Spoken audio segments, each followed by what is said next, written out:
வணக்கம் நண்பர்களே. தமிழ் புத்தாண்டு வருட பலன்கள் 2025 வருடம் ஏப்ரல் மாதம் 14ஆம் தேதி தமிழ் புத்தாண்டானது வருது. இந்த தமிழ் ஆண்டினுடைய பெயர் விஸ்வாவசு. ஸோ இந்த விஸ்வாவசு அப்படின்னா என்னென்னு பார்த்தீங்கன்னா, அதுக்கு நிறைய விஷயங்கள் சொல்லலாம். பட் சிம்பிளாக சொல்லணும் அப்படின்னா, விரிவடைந்து சுருங்குதல், இல்லைன்னா சுருங்கி விரிவடைதல். ஸோ இந்த அமைப்பை நீங்கள் எதோடு வேணாலும் கனெக்ட் பண்ணி பார்த்துக்கலாம். அதாவது வளர்ச்சியும் இருக்கும், வீழ்ச்சியும் இருக்கும். அப்போ இது சமநிலையை கொடுக்கும் அப்படின்னு எடுத்துக்க முடியாது. அதாவது வளர்ச்சியும் இருக்கும், வீழ்ச்சியும் இருக்கும் அப்படிங்கும்போது அந்த நடுநிலையோடு அது போய்கிட்டு இருக்கும் அப்படிங்கிறது இங்கே எடுத்துக்க முடியாது. அதாவது வளர்ச்சியும் வீழ்ச்சியும் சமபலத்தோடு மோதிக்கொள்ளும் அப்படிங்கிறது தான் இங்கே பொருள் வருது. அதாவது எல்லாத்துக்குமே இங்கே ஈக்குவல் பவர்ஸ் அப்படிங்கிறது இருக்கும், நல்லதுக்கும் சரி கெட்டதுக்கும் சரி. அப்படி தான் இந்த வருடத்தினுடைய கிரக நிலைகளே பார்த்திங்கன்னா அமைஞ்சும் இருக்கும். ஆக்சுவலாக இந்த வருடம் பார்த்திங்கன்னா, தமிழ் வருடம் ஆரம்பித்த உடனே வருட கிரகங்களுடைய பயிற்சிகள் அப்படிங்கிறது இருக்குது. அதாவது தமிழ் வருடம் ஆரம்பிக்கிறதுக்கு முன்னாடியே பார்த்திங்கன்னா, ஒரு 10 நாளைக்கு முன்னாடியே திருக்கணிதப்படி சனிப்பயிற்சி அப்படிங்கிறது ஆரம்பிச்சிருது. அதுக்கப்புறமா ராகுகேது பயிற்சி, அதுக்கப்புறம் குரு பயிற்சி அப்படிங்கிறது இந்த வருட கிரகங்களுடைய பயிற்சிகள் அப்படிங்கிறது ஆரம்பத்திலேயே நிகழ்ந்துருது. ஆனால் இந்த கிரகங்களுடைய அமைப்புகளே பார்த்திங்கன்னா, அவங்கவுங்க இருக்கக்கூடிய நிலைகள் ஸ்ட்ராங்காக தான் இருக்காங்க. ஒருத்தருக்கு ஒருத்தர் சளைச்சவங்க இல்லை அப்படிங்கிற மாதிரி செயல்பட்டுட்டு வருவாங்க. ஸோ இங்கே சுப கிரகங்கள் அசுப கிரகங்கள் அப்படிங்கிற நிலைகளில் எல்லாத்துக்குமே போட்டிகள் அப்படிங்கிறது இருந்துகிட்டு தான் இருக்கும். ஜோதிடத்தில் இந்த வருடத்தினுடைய பொதுவான அமைப்பு எப்படி இருக்கும் அப்படின்னு சொல்கிறாங்கன்னா, நல்ல மழை இருக்கும், விவசாயம் செழிக்கும். அதாவது ஒரு நாடு நல்லா இருக்கணும் அப்படின்னா இந்த 2 விஷயம் ரொம்பவுமே முக்கியம். நல்ல பருவம் தவறாமல் மழை பெய்யணும், அதனால் விவசாயம் தழைக்கணும். அப்போ தான் அந்த வருடத்தை சரியான முறையில் நடத்த முடியும். ஸோ அப்படி தான் இந்த விஸ்வாவசு தமிழ் வருடத்தை பொறுத்த வரைக்கும் நல்ல மழை வளம் அப்படிங்கிறதும் இருக்கும், அதனால் விவசாய வளம் அப்படிங்கிறதும் இருக்கும். ஆனால் மக்கள் அதை சரியான முறையில் பயன்படுத்திக்க மாட்டாங்க அப்படின்னு சொல்கிறாங்க. ஸோ இங்கே நல்ல மழை வளம் அப்படிங்கிறது இருக்கும், ஆனால் சேமிப்பு இருக்காது, விரயம்தான் நிறையா இருக்கும். அந்த விவசாயம் செழிக்கும், அதே நேரம் பொருளுடைய விலைவாசிகள் உயரும் அப்படின்னு சொல்கிறாங்க. அதே போல் பருவ காலங்கள் மாற்றி அமையும் அப்படின்னு சொல்கிறாங்க. அது இப்போது ரீசெண்ட் டேஸில் நடந்துக்கிட்டு தான் இருக்குது. ஸோ இந்த வருடம் பார்த்திங்கன்னா அது தொடர்கதையாகத்தான் இருக்கும். அதனால் இந்த அதிக மழை அதிக வெயில் அப்படிங்கிறதுலாம் ஒரு மாதம் முன்னாடியோ பின்னாடியோ இப்படி முன்ன பின்ன தான் இருந்துக்கிட்டு இருக்கும். ஆனால் இந்த இயற்கை பேரழிவுகள் அப்படிங்கிறதெல்லாம் பெரிய அளவில் இருக்காது. வருடம் ஏதாவது ஒரு பக்கம் ஏதாவது டிசாஸ்டர் அப்படின்னு இருந்துக்கிட்டு தான் இருக்கும். ஆனால் அதனுடைய பாதிப்புகள் அப்படிங்கிறத இங்கே நம்ம கவனிக்கணும். அந்த வகையில் இந்த வருடத்தினோட அமைப்பு சின்ன சின்ன டிசாஸ்டர்ஸ் அப்படிங்கிறது இருக்கும், பட் அது பெரிய அளவில் பாதிப்புகளை கொடுக்காது அப்படிங்கிறது தான். அதாவது இயற்கை அழிவுகள் அப்படிங்கிறது இருக்கிறது இல்லை, ஆனால் ஹியூமன் எரர்ஸ் அப்படிங்கிறது நடக்கும்னு சொல்கிறாங்க. அதாவது விபரீத விளையாட்டு அப்படின்னு சிம்பிளாக சொல்கிறாங்க. நான் ஆல்ரெடி பார்த்திங்கன்னா இது உலக நடப்புகளும் பொதுவான வகையில் அப்படி தான் இருக்குது. போர் சூழல்கள் அப்படிங்கிறது இந்த வருடமெல்லாம் இருக்காது அப்படின்னு இதை பற்றி ஏற்கனவே வீடியோவில் சொல்லியிருக்கேன். ஆனால் இந்த வருடத்தினோட அமைப்பும் அப்படி தான். இந்த போர் நிலைகள் அப்படிங்கிறதெல்லாம் பெருசான பாதிப்புகள் இருக்காது. அப்பப்போ அவங்களுடைய ஈகோவுக்காக ஏதாவது சின்ன சின்ன சூழ்நிலைகளை கொண்டு வருவாங்க. இல்லாமல் இந்த 3ஆம் உலகப் போர் 4ஆம் உலகப் போர் அந்த மாதிரி நிலைகள்லாம் எனக்கு பெருசாலாம் இருக்காது. அதற்கான வாய்ப்புகள் அப்படிங்கிறலாம் ரொம்பவும் கம்மி தான். இதை போன 2025 வருட பலன்களே சொல்லியிருக்கேன். ஆனால் மக்களுடைய இடமாற்றங்கள் இருக்கும் அப்படின்னு சொல்கிறாங்க. அதாவது தனித்தில் ஒரு கூட்டமாக ஒரு இடத்தை விட்டு இன்னொரு இடத்துக்கு நகர்ந்து போகிற மாதிரியான சூழல் ஏற்படும் அப்படின்னு சொல்கிறாங்க. அதே போல் அதிர்ஷ்டத்தால் முன்னேறியவங்க நிறைய பேர் இருப்பாங்க அப்படின்னு சொல்கிறாங்க. ஸோ இந்த வருடம் பார்த்திங்கன்னா அவங்களோட ஜாதக ரீதியாக யாருக்கெல்லாம் யோகா அமைப்புகள் அப்படிங்கிறது இருக்கோ அதெல்லாம் பார்த்திங்கன்னா செயல்பட ஆரம்பிக்கும். பொதுவாக ஜோதிடத்தில் காலம் நேரம் கூடி எல்லாம் தானாக நடக்கும் அப்படின்னு சொல்லுவாங்க.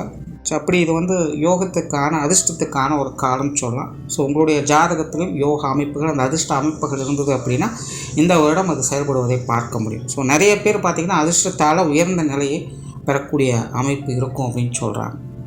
ஆனால் அதே இடத்துல பேராசை பெருநஷ்டமாகும் அப்படிங்கிறதையும் சொல்லிடுறாங்க. அதாவது என்னென்னா, ஒரு பாசிட்டிவ் பாயிண்ட் எடுத்து வைக்கிறாங்க அப்படின்னா அது பக்கமே இன்னும் நெகட்டிவ் பாயிண்ட் எடுத்து வச்சிடுறாங்க. ஸோ அதுதான் எல்லா கிரகங்களும் ஒட்டுமொத்த ஒளிமையோடு செயல்படுறது அப்படிங்கிறத குறிக்குது. ஸோ அப்படி இந்த வருஷாதி பலன்கள் அப்படிங்கிறது பொதுவான வகையில் நிறைய சொல்லிக்கிட்டே இருக்காங்க.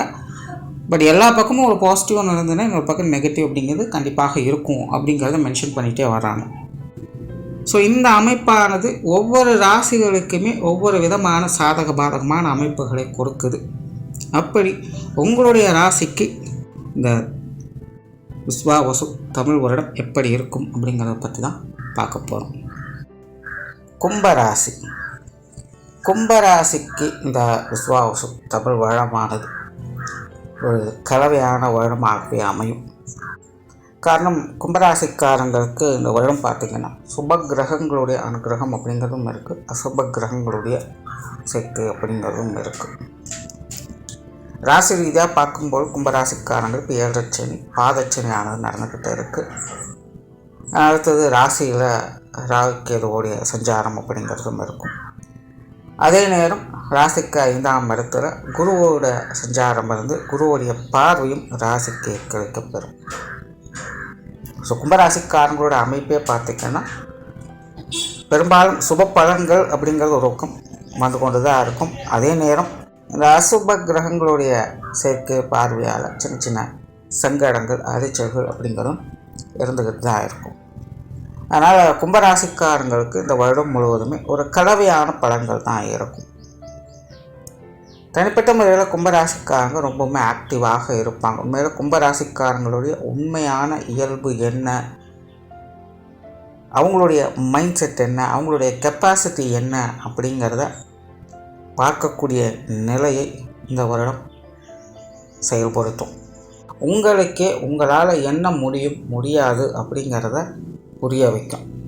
உங்களுடைய தனிப்பட்ட விஷயங்கள் காரியங்களில் சாதகமான பலன்களை எதிர்பார்க்கலாம். உங்களோட கும்பராசிக்காரங்களுக்கு அவங்களுடைய தனி வாழ்க்கையில் அப்டேஷன் அண்ட் அப்கிரேடேஷன் அப்படிங்கிறது இருந்து கொண்டே இருக்கும். அவங்களுடைய நிலைகளுக்கு ஏற்ப படிக்கிற குழந்தைகளுக்கு நல்ல படிப்பு வாசனை அப்படிங்கிறது இருக்கும். வேலைக்கு போக நினைக்கக்கூடியவங்களுக்கு, வேலை செய்யக்கூடியவங்களுக்கு ஒரு நல்ல வேலை வாய்ப்புகள் அப்படிங்கிறதெல்லாம் அமையும். அதே போல் இந்த திருமண விஷயங்களுக்காக காத்திருக்கிறவங்களுக்கு, புத்திர பாக்கியங்களுக்காக காத்திருக்கிறவங்களுக்கு எல்லாமே அவங்களுக்கு சாதகமான முறையில் அமைய செய்யும். உடல்நல சங்கடங்களில் தவிர்த்து கொண்டு இருக்கிறவங்களுக்கு உடல்நல விஷயங்கள் கொஞ்சம் அலைச்சலை கொடுக்கும். ஆனாலும் பெருசாக தொந்தரவுகள் இருக்காது. மருத்துவ விரயம் அப்படிங்கிறது கொஞ்சம் தவிர்க்க முடியாத தான் இருக்கும். ஆனாலும் உடல் ரீதியாக பெரிய தொந்தரவுகளை கொடுக்காது. அதில் டெவலப்மெண்ட் தான் கொடுக்கும். இந்த மாதிரி தனிப்பட்ட முறையில் கும்பராசிக்காரங்களுக்கு அவங்கவுங்களுடைய நிலைகள் மற்றும் தேவைகளுக்கு ஏற்ப சாதகமான பலன்களை இந்த வருடம் எதிர்பார்க்கலாம். ஆனால் இதுவே மற்றவங்க சம்மந்தப்பட்ட விஷயங்கள் அப்படின்னு வரும்பொழுது, இன்ஃபேக்ட் அது குடும்பத்தில் இருக்கிறவங்களாக இருந்தாலும் சரி, ஏதோ ஒரு தொந்தரவுகள், சங்கடங்கள், மன கருத்து வேற்றுமைகள் அப்படிங்கிறது அதிகமாகவே இருக்கும். அதாவது கும்பராசிக்காரங்களுக்கு இக்கரைக்கு அக்கறை பச்சை அப்படிங்கிற சூழ்நிலை தான். இந்த கரையிலேருந்து பார்த்தா அந்த பக்கம் நல்லா இருக்கிற மாதிரி தெரியும், அந்த கரையில் போய் நின்று பார்த்தா இந்த பக்கம் இருக்கிறது நல்லா இருக்கிற மாதிரி தான் தெரியும். ஆக இருக்கிற இடத்துல பீஸ்ஃபுல்லாக இருக்கணும் அப்படின்னு நினைக்க மாட்டாங்க. ஸோ இதே தான் உங்கள் கூட இருக்கிறவங்களுடைய நிலை. அதனால் இந்த கும்பராசிக்காரங்களுக்கு மற்றவங்களோட இந்த கான்ட்ரவர்சியான சமாச்சாரங்கள் அதிகமாகும். எதிர்கருத்துக்கள், மாற்று கருத்துக்கள் அப்படிங்கிறது அதிகமாக இருக்கும். நீங்கள் சரின்னா மற்றவங்க தவறுன்னு சொல்லுவாங்க, நீங்கள் தவறுன்னு சொன்னால் மற்றவங்க அதை சரின்னு தான் சொல்லுவாங்க. எந்த ஒரு காரியத்தும் சுலபமாக யாரும் உடன்பட்டு வரமாட்டாங்க. அதனால் கும்பராசிக்காரங்க மற்றவங்க சம்மந்தப்பட்ட விஷயங்கள், காரியங்களில் கொஞ்சம் கவனமாக இருக்கிறதுனால தேவையில்லாத மற்ற விஷயங்களில் மூக்க நுழைக்காதீங்க. யாரும் கேட்காம எந்த ஒரு விஷயத்தையும் செய்யாதீங்க. நீங்கள் நல்லது நினச்சே செய்தாலும் கூட நான் கேட்டேனா அப்படின்னு கடைசியில் வந்து கேட்பாங்க. ஸோ அந்த மாதிரியான சங்கடங்கள்லாம் தவிர்க்க முடியாததாக இருக்கும். நல்லதுக்கே காலம் இல்லை அப்படின்னு புலம்ப வேண்டிய சூழ்நிலை தான்.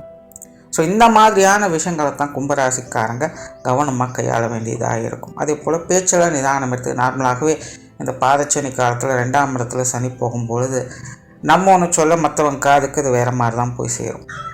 ஸோ அதனால் இயல்பாகவே இந்த பேச்சுவார்த்தைகளில் கொஞ்சம் கவனம் எடுத்துக்கோங்க. நல்லது கெட்டதுங்கிறது வேறு, இப்போதைக்கு கொஞ்சம் அமைதியாக இருக்கிறது அப்படிங்கிறது வேறு. ஸோ இப்போதைக்கு கும்பராசிக்காரங்களுக்கு வாய் நிதானம் அப்படிங்கிறது தேவை. அதே போல் கொஞ்சம் ஹைப்பர் ஆக்டிவாக இருப்பீங்க. நிறைய விஷயங்கள் உங்களை அறியாமலே நீங்கள் சில காரியங்களில் ஈடுபட வேண்டிய சூழ்நிலைகள் அப்படிங்கிறது இருக்கும். மனம் படபடுத்து கொண்டே இருக்கும். இதை செஞ்சிடலாம், அதை செஞ்சிடலாம் அப்படின்னு ஒரு ஹரிபரியாக இருக்கக்கூடிய நிலைகளை பார்க்க முடியும். ஸோ அந்த மாதிரி அவசரப்படக்கூடிய நிலைகளை கொஞ்சம் கட்டுப்படுத்திக்கங்க. எதையும் எடுத்தோம் கூத்தம் முடிவு பண்ணாதீங்க. ஆக்சுவலாக கும்பராசிக்காரங்களுக்கு அப்படி தான் முடிவு செய்ய வைக்கும். ஏதோ ஒன்று நடக்கும், சட்டுன்னு பார்த்தீங்கன்னா அதோடைய முடிவே இப்படி தான் இருக்கும், அப்படி தான் இருக்கும் ஜட்ஜ் பண்ணிவிட்டு காரியத்தில் இறங்க ஆரம்பிச்சுடுவாங்க. ஆனால் அது கடைசியில் முடிவு பார்த்தா வேறு மாதிரி இருக்கும். எதுக்கு நம்ம இவ்வளோ தூரம் அலைஞ்சு தெரிஞ்சு செஞ்சோம் அப்படின்னு நீங்களே கடைசியில் யோசிக்க வேண்டிய சூழ்நிலையாக இருக்கும். ஸோ அதனால் எடுத்தோம் கோத்தனை எதையும் முடிவு பண்ணாதீங்க. முடிஞ்ச அளவுக்கு கூட இருக்கிறவங்ககிட்ட கொஞ்சம் ஆலோசனை பண்ணிக்கோங்க. சம்மந்தப்பட்ட நபர்கள்லாம் கொஞ்சம் செயல்பட்டு கூட வச்சுக்கோங்க. தன்னிச்சையாக செயல்படாதீங்க. அதாவது ஒரு பொது விஷயங்கள் காரியங்கள் அப்படின்னு வரும்போது எல்லாரோட ஆலோசனையும் கேட்டு செயல்பட்டுங்க. அதுவே உங்களுடைய தனிப்பட்ட விஷயங்கள் காரியங்கள் அப்படின்னு வரும்போது அது பெருசாக இல்லை, நீங்கள் அதை பற்றி செஞ்சுக்கிட்டு இருக்கலாம். அதில் தொந்தரவுகள் இருக்காது. குடும்ப விஷயங்கள் காரியங்களில் இந்த வருடம் பார்த்திங்கன்னா ஈடுபாடுகள் அதிகரிக்கும். பொதுவாகவே இனி வரக்கூடிய அடுத்தடுத்த காலகட்டங்கள்லேயே கும்பராசிக்காரங்களுக்கு குடும்ப பொறுப்புகள் மற்றும் குடும்ப சுமைகள் அதிகரிக்கக்கூடிய காலகட்டமாக தான் இருக்குது. ஸோ குடும்ப விஷயங்கள் காரியங்களில் கொஞ்சம் கேர் எடுத்துக்கோங்க. பட் அதே நேரம் குடும்பத்துக்குள்ளே சுப விசேஷங்கள் சுப காரியங்களுடைய அமைப்புகள் நல்லபடியாக இருக்கும். குறிப்பாக கும்பராசிக்காரங்க உங்களுக்கு இந்த திருமண அமைப்புகள் புத்திரபாக்கிய அமைப்புகள்லாம் ரொம்பவுமே சிறப்பாக இருக்குது. குழந்தைகளுக்கான சுப விசேஷங்கள் காரியங்கள் போன்ற அமைப்புகள் கூட பார்க்கக்கூடிய சூழ்நிலைகள் இருக்கும். ஆனால் அதே நேரம் குடும்ப விஷயங்கள் காரியங்கள் ஓயாத டென்ஷன் அலைச்சல்கள் அப்படிங்கிறது இருந்துகிட்டு இருக்கும். பட் இருந்தாலும் பெரும்பாலும் அலைச்சல் இருந்தாலும் ஆதாயங்களோடு தான் இருந்து வருவீங்க. ஒரு பொறுப்புணர்வோடு செயல்படக்கூடிய அமைப்புகள் கும்பராசிக்காரங்களுக்கு உண்டாகும். பெற்றோர்கள் வகையில் சமாளிக்கக்கூடிய விஷயங்கள் எதிர்பார்க்கலாம். குறிப்பாக பெற்றோர்கள் சம்பந்தப்பட்ட விஷயங்கள் சில நல்ல அமைப்புகளை ஏற்படுத்தி கொடுக்கும். உடன்பிறப்புகள் வகையில் இளைய உடன்பிறப்புகள் சார்ந்த விஷயங்கள கொஞ்சம் கவனமாக இருங்க. மூத்த உடன்பிறப்புகள் சார்ந்த விஷயங்கள் பெருசாக தொந்தரவு இருக்காது. எல்லாமே அனுசரித்து போகக்கூடிய வகையில் தான் இருக்கும். கணவன் மனைவி உறவுகள் இது பார்த்திங்கன்னா வீட்டுக்கு வீடு வாசப்படி அப்படிங்கிற மாதிரி சின்ன சின்ன டென்ஷன் அலைச்சல்கள் இருந்துக்கிட்டு தான் இருக்கும். குடும்ப விஷயங்கள் காரியங்களில் பெருசாக தேவையில்லாத பேச்சுவார்த்தைகளை வளர்த்து கொள்ளாதீங்க. மற்றபடி கணவன் மனைவி உறவுகளுக்குள்ள ஒரு சாதகமான அமைப்புகளை எதிர்பார்க்கலாம். சொத்து சுகங்கள் வகையில் சாதகமான அமைப்புகள் இருக்கும். பொதுவாகவே இந்த வருடம் இந்த அசத் சம்பந்தப்பட்ட விஷயங்கள் கும்பராசிக்காரங்களுக்கு மிகவும் சாதகமான வகையில் வேலை செய்யும். ஏதோ ஒரு வகையில் வீடு வாகனம் நிலப்புலன்கள் சார்ந்த விஷயங்கள் பூர்வீக சொத்துக்கள் சம்பந்தப்பட்ட விஷயங்கள் இல்லைன்னா குழந்தைகள் சார்ந்த விஷயங்கள் இதெல்லாமே கூட உங்களுக்கு ஏதோ ஒரு வகையில் ஆதாயங்களும் அனுகூலங்களும் தரக்கூடிய விஷயங்களாக மாறும். நீண்ட நாட்களாக இந்த சொத்து வகையில் பிரச்சனைகள் இருக்கக்கூடியவங்களுக்கு கூட சால்வ் ஆகக்கூடிய அமைப்புகள் என்பது இருக்கும். அது சார்ந்த விஷயங்கள் உங்களுடைய முயற்சிகள் நல்லபடியாக அமையும். மனம் நிம்மதி பெறக்கூடிய வகையில் சூழ்நிலைகளானது ஏற்படும். அதே போல் இந்த சொத்து சுகங்கள் சார்ந்த வழக்குகள் வில்லங்கங்கள் போன்ற விஷயங்கள் கூட கும்பராசிக்காரங்களுக்கு இந்த வருடம் சாதகமான முறையில் அமையும். கும்பராசிக்காரங்களுக்கு அவங்களுடைய பொருளாதார நிலையை மேம்படுத்தி கொள்ளக்கூடிய சூழ்நிலைகளை இந்த வருடம் கொடுத்து வரும். ஸோ காசு பண விஷயங்களாகட்டும் அதிலையும் ஒரு சாதகமான அமைப்புகள் எதிர்பார்க்கலாம். இது வரைக்கும் இந்த 7 லட்சணி ஆரம்பித்ததுலேருந்து கும்பராசிக்காரங்களுக்கு நிறைய விரயங்கள் செலவுகள் அப்படிங்கிறதுக்கும் 10 ரூபா எடுத்தாலும் 20 ரூபா செலவுகள் இருக்கும். சேமிக்க முடியாத ஒரு சூழ்நிலைகள் இருந்துக்கிட்டு இருக்கும். கடன் சுமை ஏற்பட்டு இருக்கும். கொடுக்கல் வாங்க விஷயங்களால் மனஸ்தாபங்கள் ஏற்பட்டு இருக்கும். இந்த மாதிரி காசு பண விஷயங்கள் மற்றும் பொருள் சார்ந்த விஷயங்களை கூட கும்பராசிக்காரங்களுக்கு ஒரு திருப்தியான நிலை அப்படிங்கிறது இருக்காது. இன்னும் சிலருக்கெல்லாம் காசு இருந்தாலும் பிரச்சனை, காசு இல்லைனாலும் பிரச்சனை அப்படிங்கிற மாதிரி சூழ்நிலைகள் போய்கிட்டு இருக்கும். பட் இனி வரக்கூடிய காலங்களில் கும்பராசிக்காரங்களுக்கு இந்த பொருளாதார நிலையில் ஒரு நல்ல மாற்றங்களை எதிர்பார்க்கலாம். சேமிப்புகள் உயர்வு ஏற்படும். ஏதோ ஒரு வகையில் பண வரவுகள் திருப்தியாக இருக்கும். கடன் பிரச்சனைகள் தீரும். கொடுக்கல் வாங்கல் விஷயங்கள் ஒரு சுமூகமான மாற்றங்களை எதிர்பார்க்கலாம். வீட்டுக்கு தேவையான ஒரு நல்ல பொருட்களை வாங்கி வைக்கக்கூடிய அமைப்புகள் இருக்கும். ஆடை ஆபரண சேர்க்கைகள் உருவாகும். அதாவது உங்களை மற்றவங்களுக்கு காண்பிக்கக்கூடிய வகையில் சில காரியங்களை செய்யக்கூடிய அமைப்புகள் இந்த வருடம் உருவாகும். தொழில் வேலை உத்தியோகம் சார்ந்த விஷயங்கள் இந்த வருடம் ஒரு கலவையான நிலைகள் தான் இருக்கும். ஒரு சில நல்ல அமைப்புகள் என்பது உண்டு. பட் அதே நேரம் அளவுக்கு மீனால் அமுதம் நஞ்சு அப்படிங்கிற ஒரு விஷயத்தை மனசில் வச்சுக்கோங்க. தேவையில்லாத ஆசைகள் கற்பனைகள் இது போன்ற விஷயங்களை கொஞ்சம் கவனம் எடுத்துக்கோங்க. மெயினாக காரிய ரீதியான விஷயங்கள் கும்பராசிக்காரங்களுக்கு ஒரு வித கற்பனை எண்ணங்கள் அப்படிங்கிறது அதிகரிக்கும். இதை செஞ்சலாம் அதை செஞ்சலாம் அப்படிங்கிற மன ஓட்டங்கள் அப்படிங்கிறது அதிகமாக இருக்கும். அதான் முன்னாடியே சொன்னால் எடுத்தங்கோத்தன் எந்த ஒரு காரியத்திலும் முடிவெடுக்காதீங்க. அது உங்களுடைய தொழில் வேலை உத்தியோக ரீதியாகவும் தென்படும். ஸோ முடிஞ்ச அளவுக்கு கொஞ்சம் நிதானத்தோடு செயல்படுங்க. தொழில் விஷயங்களாகட்டும் வேலை சார்ந்த விஷயங்களாகட்டும் எல்லாருக்கிட்டையுமே ஆலோசித்து செயல்படுங்க. நீங்களே தன்னிச்சையாக முடிவெடுக்காதீங்க. அதே போல் எந்த ஒரு காரியங்களும் அவசரப்படாதீங்க, பொறுமையாக இருங்க. ரிசல்ட் அப்படிங்கிறது கொஞ்சம் முன்ன பின்ன இருக்கலாம், உங்களுக்கு சாதகமான வகையில் தான் இருக்கும், ஆனால் காலதாமதங்கள் அப்படிங்கிறது இருக்கும். அதனால் எதையும் அவசரப்பட்டு முடிவுகளை எடுக்காதீங்க. மற்றபடி தொழில், வேலை, உத்தியோகம் சார்ந்த விஷயங்கள் சாதகமான அமைப்புகளே இருக்கும். வெளியூர் மற்றும் வெளிநாடு சம்பந்தப்பட்ட விஷயங்கள் கூட ஒரு அனுசரணையான அமைப்புகளை எதிர்பார்க்க முடியும். மாணவர்களுக்கு கல்வி மற்றும் வித்தை சார்ந்த விஷயங்கள் ஒரு சாதகமான முறைகள் இருக்குது. குறிப்பாக கும்பராசி மாணவர்களுக்கு இந்த வருடம் ஏதோ ஒரு வகையில் மறக்க முடியாத சில நிகழ்வுகள் அப்படிங்கிறது இருக்கும். அவங்களுடைய வாழ்க்கையில் டெவலப்மெண்ட் சார்ந்த விஷயங்களை அதிகம் எதிர்பார்க்கலாம். அவங்களுடைய தேவைகள் பூர்த்தியாகும். ஒரே ஒரு பிரச்சனை தான், மாணவர்கள் கண்மூடித்தனமாக ஒரு விதான அலாதியான மனநிலையில் இருப்பாங்க. என்னதான் படிப்பில் இன்வால்மெண்ட் இருந்தாலும் அடிக்கடி பார்த்திங்கன்னா அதர் ஆக்டிவிட்டீஸில் மூழ்கிடுவாங்க. குறிப்பாக இந்த கேளிக்கை சார்ந்த விஷயங்கள், ஆகாத சகவாசங்கள் போன்ற விஷயங்களில் ஈடுபடுவதற்கு வாய்ப்புகள் இருக்குது. ஸோ மாணவர்கள் இந்த மாதிரியான விஷயங்கள் கொஞ்சம் கவனமாக இருக்க வேண்டியது அவசியமாக இருக்குது. மற்றபடி மாணவர்களுக்கு இந்த வருடம் ஒரு சாதகமான வருடமாகத்தான் இருக்கும். ஸோ ஓவராலாக பார்த்திங்கன்னா கும்பராசிக்காரங்களுக்கு இந்த விஸ்வாவசு தமிழ் வருடம் அப்படிங்கிறது சாதகமான நிலைகள் இருக்குது. பட் இருந்தாலும் ஒவ்வொரு அடியும் பார்த்து எச்சரிக்கையாக எடுத்து வைங்க.